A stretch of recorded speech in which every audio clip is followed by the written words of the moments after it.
News and bad news.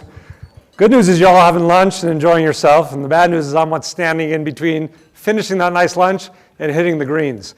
I did hear at least though that they don't make tea times earlier, so at least you can bear with me for a couple of minutes and we'll talk a little about some good news and bad news in our industry and how I think at least a perspective on email might help some things. The other thing is if you see me being a little nervous and everything, I just want to make you comfortable that the way I deal when I'm on stage and I'm nervous is I kind of put myself in a mindset of just be calm, wear your light blue socks, and that will make you all calm and easy. So everybody has, hopefully on your chairs or on your table, some of our takeaways. Please take them with you. Even if you don't wear them on the links, they will be nice and cool and help you with your confidence as well.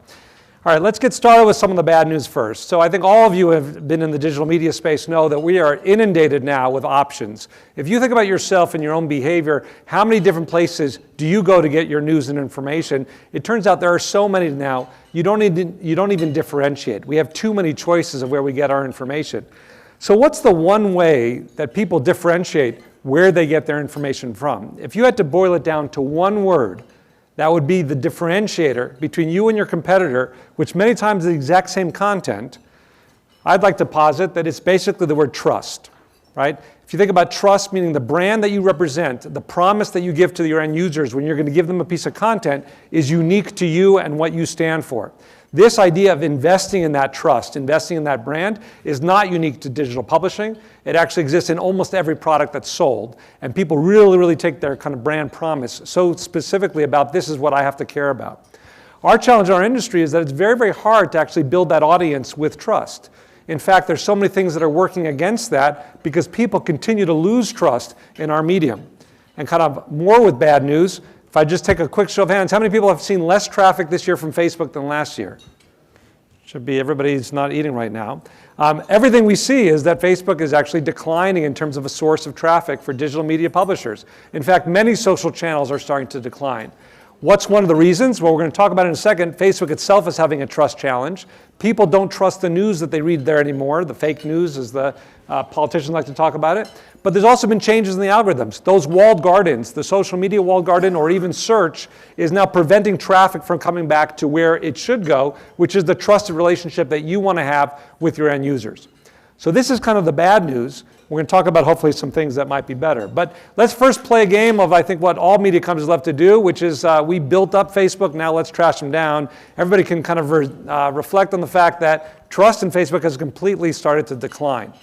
And Steve mentioned this stat earlier, and I'll just kind of now bring it back up, that not only do people not trust the information they're getting from Facebook, they're not spending the time that they used to. There's now a decline, not just in the growth, but absolute numbers of how many people are actually logging in every day and how many people are actually getting their information from the walled gardens like Facebook.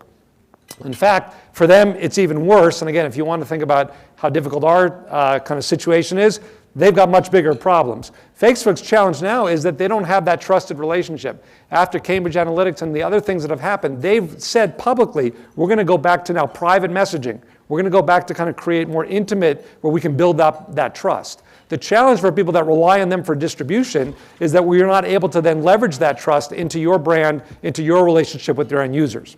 And in fact, I'd probably posit that the other challenge that we're facing, the other bad news, if you will, in our industry, is that even people are losing trust in the general media. It's kind of spilled over outside of social media to say, look, I'm not even if I trust any media that I'm consuming, how do I know if it's real or not? So I'm about to go to my next slide, but I had to just pause because I want to give a shout out to one of our publisher sales folks who are in the room, Dmitry Shulman. For those who haven't met him, this is not him, but it sure looks like his doppelganger because like everything about him kind of looks familiar. So this is my subtle way of reminding you to please see Dmitry after our presentation. So let's talk about kind of what's the upside. What would be the type of thing you could use to actually offset this challenge of trust? And it turns out what is old is new again. Email, the plain boring thing that somebody out in the back room is doing, and most of the people I talk to in publishers, they say, yeah, just don't break yesterday's email. That's their thinking about this channel. It works well, we don't really kind of touch it. But if you think about it, this is really a unique platform to not just build, but enhance trust with your subscribers. And a couple of stats about it. First of all, I don't know if you knew this, but most consumers will be less likely to change an email address, actually 3 times less likely than a physical address. Right? Think about the last 10 years, how many places you've lived, how many times have you changed an email address? In fact, email is one of the known relationships you can have with your audience that they take with them everywhere they go.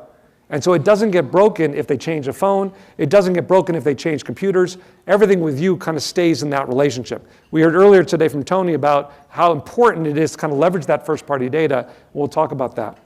What are the stats about email? People talk about it now, again, a hot new channel. But it turns out that it really is booming. Like everywhere that people are looking to control audience, you find that email is a great way to do that. A lot of people say, well, I see it's kind of dying out. We did some research on this and says, well, it's not necessarily just seen as an old person's kind of tool. We're finding the younger generations like it as well. In fact, those probably like us who kind of started to see their kids get older, they never use email to talk to their friends, but go to college, open a bank account, get a credit card, start tracking their miles, suddenly they've got email. And you see it because Gmail sends you all these alerts when they forget their password, right, on their account. But we find that now people are turning more and more, this is a trusted channel for brands. It's a trusted channel for media companies as well. And if anything, we find the stats are that every single publisher is sending more volume of email this year than they were in previous years. So why is it from the point of view of an end user? It is a trusted channel. Let's talk about a couple things. First of all, it's my email address. Again, this is my identity on the web. Many times I use that as my username in almost every website I go to. So for me, it's my actual identity. It's not a cookie. It's not something I share with a spouse that we might use the same computer. It's something that I take personally, which means on every device that I log into, it knows it's me. And there's a benefit to me as a consumer because then you can identify my tastes and preferences and everything that goes with me because I've given you that permission. In fact, people like the fact that they opt in. I'm raising my hand saying, I don't mind this content. I'm happy to receive it.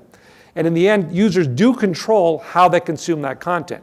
Yes, there's always this kind of fear about unsubscribes and things like that, but the data suggests that most end users like the fact they can come back to that content at any point in time, they can leave it in their inbox, they don't have to interact with it right away, but it's there for them, and they trust it. And we actually have some stats to kind of point this out. We did a survey this past year with Mantis Research. We wanted to ask the question of how do people really think about email? Is it a good channel to invest in? So the first thing we said was, okay, why would you ever open up an email? Why would you actually want to consume this content? And it turns out the number one reason that people open up email is because they trust the sender. It's not about the subject line. It's not about the content that you put in there, although those are important and they want to read that content. It's because they are taking the trust they have in you as a brand and transferring that to say, yeah, I'll open that up. So the same piece of news might be happening. One comes from a site they've never heard of. One comes from your site. They're going to open your email. The question is then, how do you leverage that? How do you leverage that trust that you can build? And it turns out that the reason now that you have to kind of think about that is back to the bad news, which is as Facebook has been declining, people are seeing a massive decline in their revenue streams. So you've got this emerging channel, if you will, of people rediscovering, but yet how do you make money from that? And what we're finding, at least the publishers that we work with, is this has become found money. It's a new way to monetize a traffic that also helps you build more trust with your audience. And so let's kind of talk about what the survey told us about that. So we asked folks, okay, you're getting this content, that's great, it's free, you're not really paying anything for it, but what happens if they need to kind of monetize that relationship? Are you open to receiving ad content?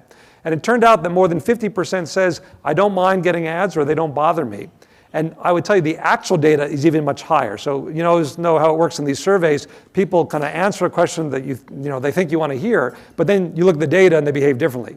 Well, it turns out the data suggests that most people don't mind the ads. They click on them, they engage with them. They don't find any impact on deliverability or things like that. So we find it's actually something that consumers are very open to.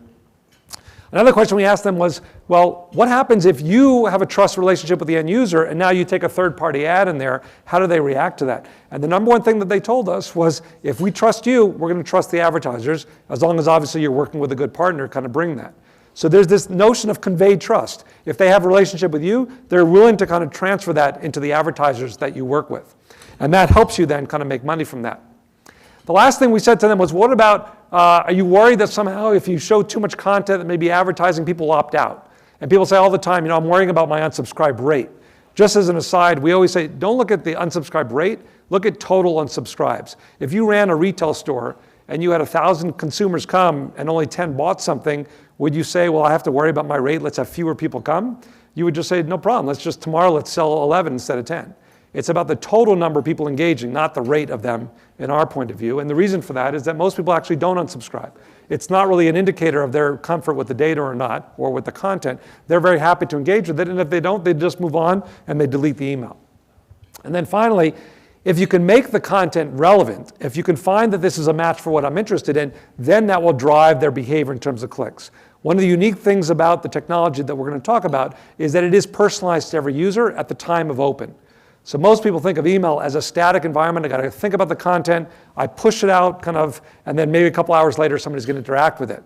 If you make it real time, you make it dynamic, you make it personalized, you can actually change that perception from the end user to make it something that now is very relevant.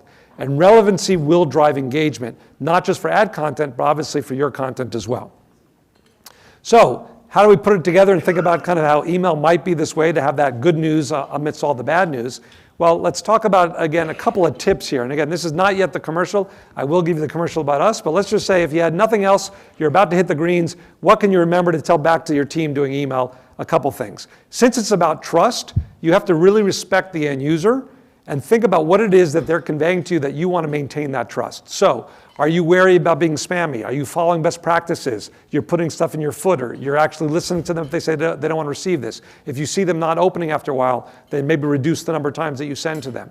Taking privacy very seriously. They want to know if they're giving you permission to email them that is not now being transferred to a bunch of folks they don't have a relationship with. What email does do, though, is it gives you great ways to target. Right? I now know about myself because I'm giving you that permission. I don't mind now finding information if it is truly relevant to what I do. So by giving you that permission, I can now get more information from your either products and services or the partners that you work with, as long as, again, that user continues to have the ability to opt out. And that's an important part of maintaining that trust. We talked about relevancy. Again, that's not just about ads, it's about any kind of content. I think the old way of doing things is everyone gets the same email, right? A batch and blast kind of approach. Think of a newsletter instead of 20 articles. If you could actually cut that up into maybe 5 alerts, and each one was sent to a different subgroup based on relevancy, you'll get much higher open rates and engagement rates. So while it might seem like you've increased the volume, what you're actually doing is doing a better job of targeting. And I'll give you some stats on this. The average publisher will have about 10% of their audience in a known relationship. Let's like an email. And again, Tony talked about this earlier. And of those, they probably only email about once, maybe twice a day, right? There's the traditional thing, no, we don't want to kind of overwhelm them with content. In our business, our best publishers have over 50% of their website traffic on an email list. That means 50% of their users, they have a known relationship. Back to the store example, if there was 1,000 people that came to the store, 500 are now people you can go back and market to. If you have 90% of your visitors that are anonymous and you only have cookies to rely on to get back to them, Google's going to take that away from you. You have to find a way to have a known relationship with them. The second stat was how often do you email them or how often do you interact with them? Our best practice suggests 5 to 6 times a day is not bad if it's relevant. And so we look at engagement rates like click-through rates or open rates or how much time on site. All those go up with the frequency of people finding content as long as it's relevant. Think about it. If you're a Blues fan, you have no problem reading today about all the different things about that team. It doesn't matter how many times they're going to send it to you, right? If it's relevant, you're going to open it up. So here's the paid part. We're a company that monetizes email, among other things, and I'm going to talk about 2 very, very specific things in the email space. Just also, we also do other forms of monetization, push in terms of browser-based notifications, websites. We've got an Apple News pilot, so we just talked about that, and other distribution channels. So we'd love to chat with you guys about that. But let's just talk about ad server for a second. How many people have Google Ad Manager somewhere in their web, if you will, kind of stack, Google Ad Manager? The old DFP, right? Almost everybody has something like that. We've got a way that you can actually take all that demand, all those campaigns, and seamlessly make that work now in email. Basically exposing the email supply into the demand that you already have. We call that ad server for email. We've got over 100 clients using that, and it's a great product because there's no separate team you have to learn a new system, traffic differently, different campaigns. It's all done seamlessly with the targeting that you already have in the ad server. But some of our clients don't have that ability to leverage, if you will, kind of their own direct demand. They say, can you bring us demand? And it turns out we can do 100% fill of any supply that you have on email. That's a guarantee that we give to our publishers because we have the ability to find lots of different people that want to access those inboxes. I like to joke when we talk to advertisers that the 2 most used applications on the internet are not Facebook and Instagram, but they're actually Gmail and Apple Mail. And how do you access those? You can't go to them directly to advertise. You have to work with a publisher, kind of, if you will, network like us that gets directly inside the email, which is where those advertisers want to be. So these are kind of two of the products that we do. Again, we've been fortunate to work with some very, very good brands. Many of them are in the room, and we appreciate all their business. There's obviously some competitors that we don't have to talk about who are also in the room. But a little bit about us, we're a pretty small company. We are based partly, we're actually all remote. That's kind of one cool thing about our company. About 50 folks, and we really would like to kind of continue the conversation, obviously not necessarily only over lunch, but on the greens or any other time. I want to introduce our two colleagues here. Dan Kim, who's joined us, he runs the demand side of our business, and Dimitri, who runs our publisher supply side. So hopefully you have a chance to talk to them. And I'll be asking, anything that you're looking at in the broader email and messaging space, we're real eager to hear what your concerns are, what your needs are. We'd love to understand that as that shapes kind of our roadmap and about ways that we can kind of bring solutions to the market. So just again, as a summary, my name's Jeff. You don't have to worry about Kupietzky. We have the socks, so don't forget to take those and then think of us. And if you ever have something that comes up around email, please just give us a call, and we'd love to chat with you about it.